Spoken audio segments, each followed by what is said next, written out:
Massacre no Bairro Japonês é um filme de ação americano que foi lançado em 1991. Esse filme foi responsável por juntar os atores Dolph Lundgren e Brandon Lee, trazendo de fato uma nova dupla de ação para o cinema. Porém, esse filme possui algumas curiosidades e segredos que você provavelmente não sabia. Então, pensando nisso, confira agora algumas curiosidades sobre Massacre no Bairro Japonês. Antes de começar, gostaria de pedir para você se inscrever aqui no canal se não for inscrito. E claro, se gostar do vídeo, já deixe o seu like.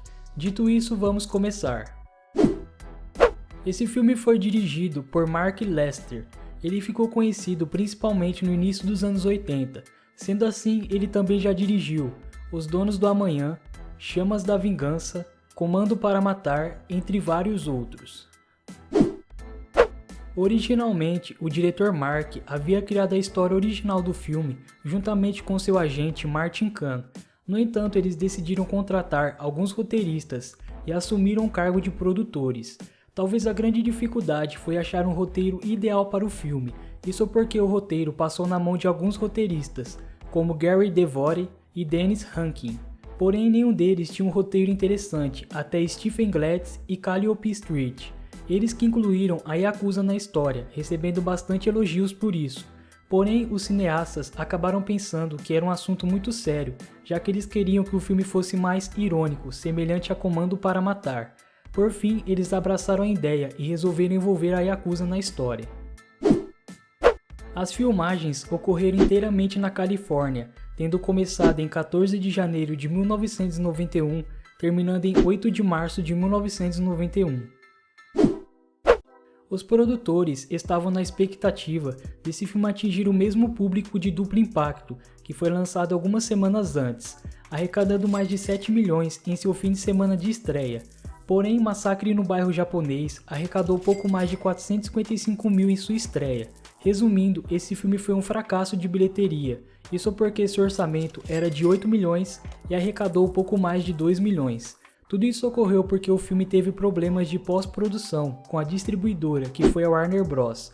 Basicamente, o filme passou por um processo de edição e estima-se que foi cortado mais de 10 minutos do filme.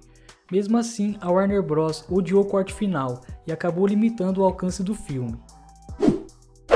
Dolph Lundgren afirmou em uma entrevista que gostou muito de participar desse filme. Ele só aceitou porque tinha uma certa afinidade com a cultura japonesa.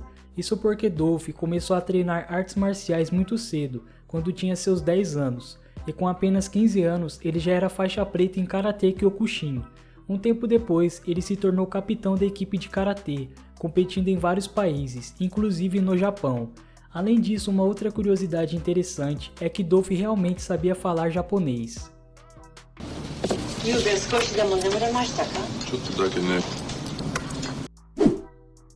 Outro ator importante do filme foi Brandon Lee.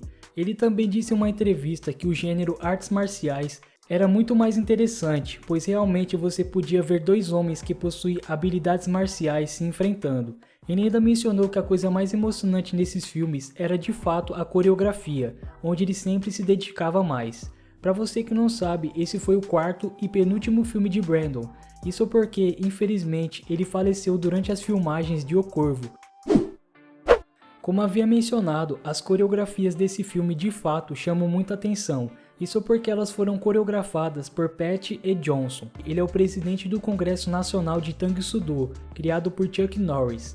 Além de ter coreografado esse filme, Pat também é famoso pela coreografia de artes marciais dos filmes de Karate Kid, na qual ele também estrelou como árbitro principal do All Valley. Ele também esteve envolvido em muitos filmes como coreógrafo e ator, incluindo Operação Dragão, Tartarugas Ninja, Mortal Kombat, entre outros.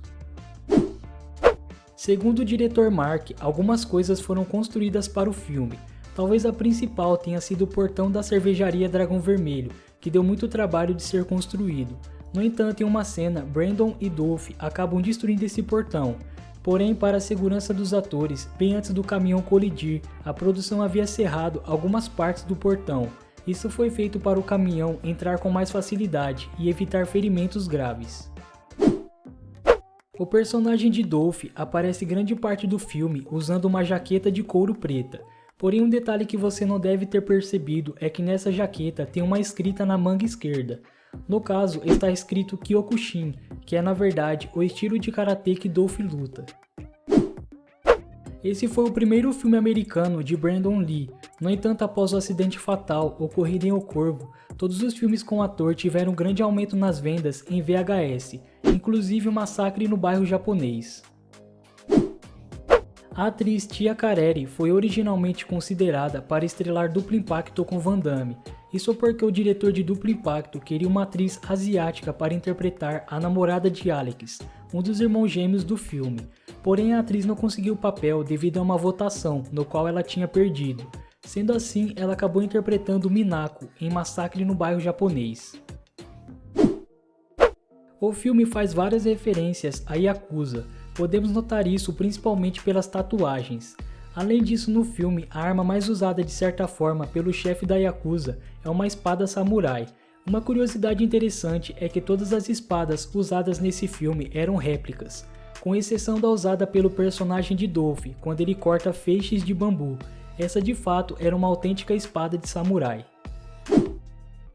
Em uma cena, quando o personagem de Dolph vê o cadáver de Angel, a igreja ao fundo é o mesmo prédio visto em Príncipe das Sombras, de 1987. Esse prédio é um marco histórico, isso porque foi a primeira igreja cristã em Little Tóquio. Além disso, esse prédio veio a se tornar a Union Center Arts, após o terremoto de 1994. Como havia mencionado, a Warner Bros. Contratou um editor para reeditar o filme, com o objetivo de torná-lo mais rápido e direto. Com isso, originalmente o filme teria 90 minutos, porém com os cortes passou a ter 79 minutos.